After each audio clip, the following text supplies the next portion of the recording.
በስመ አብ ወወልድ ወመንፈስ ቅዱስ አሐዱ አምላክ።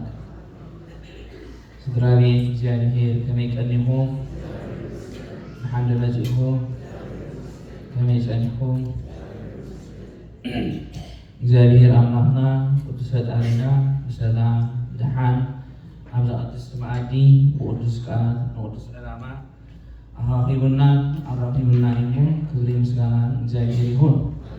አዴና ቅድስት ድንግል ማርያም ጸግዕና ሓይልና ረዳኢትና እሞ ኣብ ንወፍሮ ኣብ ንድቁሶ ኩሉ ግዜ ስላልና ትሆነልና። ሎሚ በፂሕናዮ ዘለና ዘመን ዘመነ ክረምቲ እዩ። ዘመነ ክረምቲ ድማ ብናይ ሃገርና ኣቆፃፅራ ዝናብ ዝሃርመሉ እዩ። ዝናብ ሃሪሙ ድማ ምቋል ዝጅምረሉ እዩ። ብኡ መሰረት ስለዝኾነ ድማ ደምፀ እገሪሁ እናተባህለ ክዝመር ሓዲሩ ብድሕሪኡ ድማ ተነበበልና እቲ ዘራኢ ክዘርኦ ቀረ። ስለዚ ምስ ክረምቲ ዝተሓሓዝ እዩ ዝንበብ ማለት እዩ። እግዚአብሔር ኣምላኽና ክረምቲ ብሩህ ክረምቲ ይግበረልና። ናይ ሽሻይ ናይ በረኸት ናይ ቅድስና ናይ ሰላም ራእይ ይግበረልና። ወፈሮና ገያሸና ብድሓነ ሰላም ንእከበሉ ብስሓቅን ብዕልልታን ሓደ ንኾነሉ ይግበረልና። ኣብዚ ክረምቲ ክንዝክር ከለና እቲ ወፋሪ እቲ ሓረስታይ ምስ ከደ ክወፍር እንከሎ ዘርኢ ይብል። ምስ ዘርአ ኣብ 4 ነገራት ወዲቐ ንብል። እቲ ሓደ ኣብ ጎደና ወዲቑ ኣብ መንገዲ፣ እቲ ሓደ ኣብ ከውሒ፣ እቲ ሓደ ድማ ኣብ እሾህ፣ እቲ ሓደ ድማ ኣብ ስሩሕ መሬት 4 እየ። ሕጂ ንጉስ ሰላም መድኃኔዓለም ኢየሱስ ክርስቶስ 5-6 ክዛረቡ ካኣለቆ 4 ብጥንቃቐ ገይርዎ። ንምንታይ? እቲ ጎደና ዝወደቐ ዘርኢ ጎደና እዩ። እንታይ?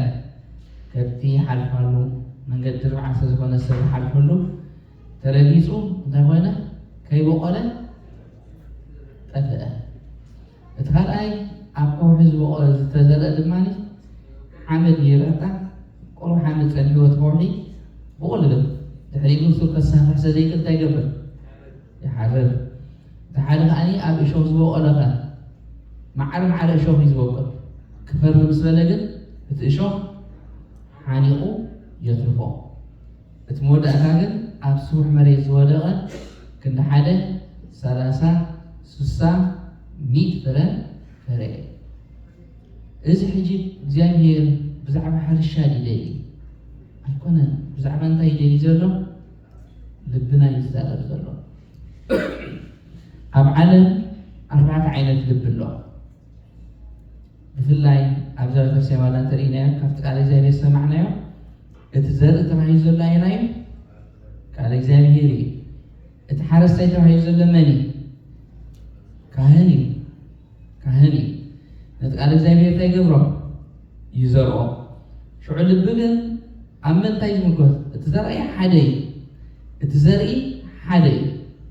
ክበቁልን ከይበቁልን ኣብ ምንታይ ምልኮስ ኣሎ ማለት እዩ? ኣብቲ ተቐባሊ እዩ። ስለዚ ካብ ዘራእካ ይኮነን ካብ ዘርኢ ይኮነን።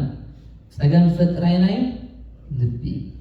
ጎደና ልቢ እንተለካ ጎደና ልቢ ማለት እንታይ እዩ? በቃ መንገዲ ርብዓ ዝኣትዎን ዝወፅእ ድሕር ኮይኑ እንታይ ይኸውን? እቲ ቃል እግዚአብሔር ኣብ ልብኻ እሞ ዝራእ ሽዑ ካብ ዝውፅእ ልብኻ ጎደና ዲ ኣጋነንቲ ርግፅ ኣቢሎም የጥፍእዎ ከይበቆለ ተርፍ ማለት እዩ። ልብኻ እሾኽ እንተለዎ እንታይ ማለት እዩ? ቂም፣ በቐል፣ ተንኮል፣ ክፍኣት ኣብ ልብኻ እንተሎ እቲ ዘርኢ እሞ ዝረኣዩ ወይ ክጥዕም ሎም ተማሃርናዮ ትብል። ገዛ ኪድ ምስ በልካ ግን እታ ቂም ኣሎ፣ እቲ ተንኮል ኣሎ፣ እቲ ክፍኣት ኣሎ፣ እቲ ፅልእ ኣሎ፣ እቲ ይቕረ ዘይምባል ኣሎ። ይፈሪ ዲዲ ምስ በለ ክሪኤንን ዲዚ ክትሪኤንን ዲያ ምስ በለ እቲ ቃል እግዚአብሔር እንታይ ማለት እዩ? ከይፈረየ ይተርፍ ማለት እዩ። እቲ ሳልሳይ ካየናይ كوحي نجزي يزقبله نجزي كم زخلو ديبل وصل مسبلة سأليم سرقة رجس مسبلة لبلما سأل ما تغير مالتي سلازي تمود أتاتما عمري تهذا الماني توقيلو أتكبر روعيلو زفر رسالي مالتي سلازي كابزو مربعة عينة لبس عيناي لبناي تحتو لبنا قولنا ديو مستمر حز خيد لبنا اشوخن تخربان زمولو أوديو لبنا كوحديو شكان زيره مالتي ازين كيكونا لبنا كنفتش أمرنا كنمرمري دبا نمن تايو نحنا لبنا سوح نقوبرو كنسكر زلنا انتو هايلو كلتا نقر كنبروكم ايه قدامي أبتني بيت إساياس معرف حموشة دايبل ويتانا أمنحنا جابير دايبل أعتقد ويني نبرن يبل قد أمي زلهم معبدون ناي ويني مالتي أعتقد ويني تصبق الليلة زبدت حقيق صوري معي أداره الديبل أعتقد ويني تصبق الليلة لماني أما أخذ دايقبل كله محمتلي تمالدي مزموع مالدي عداله كله إلو مغنياتو أتتعرف ويني تصبق الليل ما إلو زبالة زبيب عمسي زرع كله عمونغو أدبكي كبتي كأفود ما إنو قطري حصل غيره حصل هو يبي سلازي نتاخذ وين انت أو كيلو قلبيله سهل ماني أداله هو يبي هذا نقدر نقاتيمه صبوق فرنا تصبح وص متسيس فرا شعوت الجميع طيب أنتم سمعان تكرموا حتاتو أنت أو كيلو لنا تاخذ وين يعني زريب اللص مزيد فرفاري انت يا وديلو لعنة سلازي تمسخ نبركم يلو جانيا كدامي تنتاي قبرايلو كأطريق قنطو طيلو نمنتاي موعالي أقلوغن أباقلن كخون كحادقوين دحريقا نتمريد كنسة سلزلو بحاوي كقاصلاي سلازي لدكا اتعمريد سلحتن تزي كويناس بحاويات قاصل نمنتاي صحيان اشوغان تتعريت وعليها بمتاها تقاصلا بحاوي كون ودماني ودسن تحزيت صريو اشوغن تخربان انتلو علي ابسيو الحاوي زقاصل شعو سبنتاي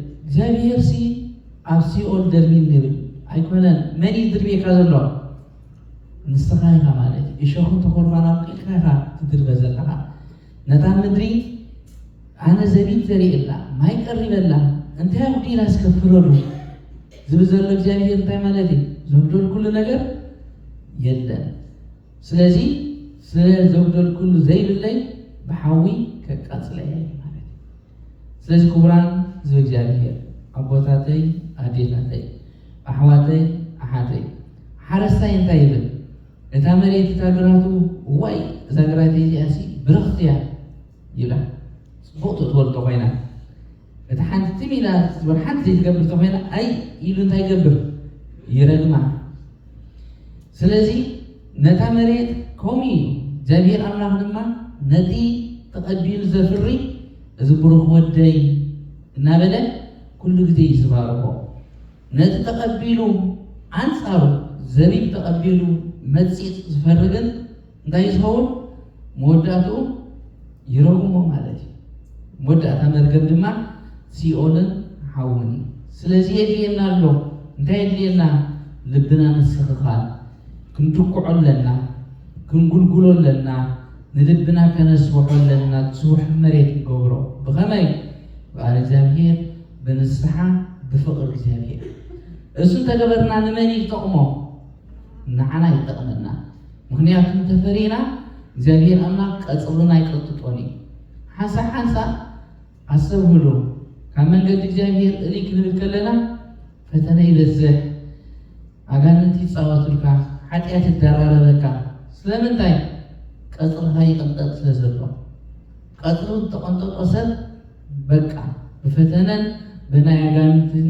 ይዝኸውን ምክንያቱ እግዚአብሔር አምላክ እንታይ እዩ ኣብ ወንጌል ማቴዎስ ምዕራፍ 12 ተጋኔን ሓደ ይፍትና እንታ ነፍሲ ምሽ ኢሉ ጎይታ ይባዕሉ ኮሆም ኢሉ እታ ነፍሲ ኣይትጸሊ ኣይትምጽውት ኣይትንሳሕ ድሕር ኮይና እዚኣ ዳ ምችእት እንዲያብል እንታይ ይብል ነቶም ከይዱ ካብኡ ዝገለሉ 7 ሒዙ መጺኡ እሳ ድማ ተሰሊማ ተኾስቲራ ትጸንሖሞ በጥ ብላ ኣፍታ ልቢ እንታይ ማለት ምኹስታ ተነሲሓ ኣይኮነን እንታይ ዳ ነጋንንትስ ምችእቲ ኮይና ማለት እዩ ስለዚ ልብኻ ንዘይ ምፍራይ እንተተባቢዕካዮ ንእግዚአብሔር ዘይኮንካ ነጋንንቲ እንታይ ናኾንካ ትመጽእ ማለት እዩ ምቹእ እናኾንካ ትመጽእ ስለዚ እዩ ሰንበት ጥራይ ኣይኮነን ጸሎት ዝግበር ምሸት ኣብ ገዛኻ ኮፍ ኢልካ ትጽልይ ተኽኢልካ ደው ኢልካ ትጽልይ ንግሆ ክትወፍር ከለኻ ተኽኢልካ ትጽልይ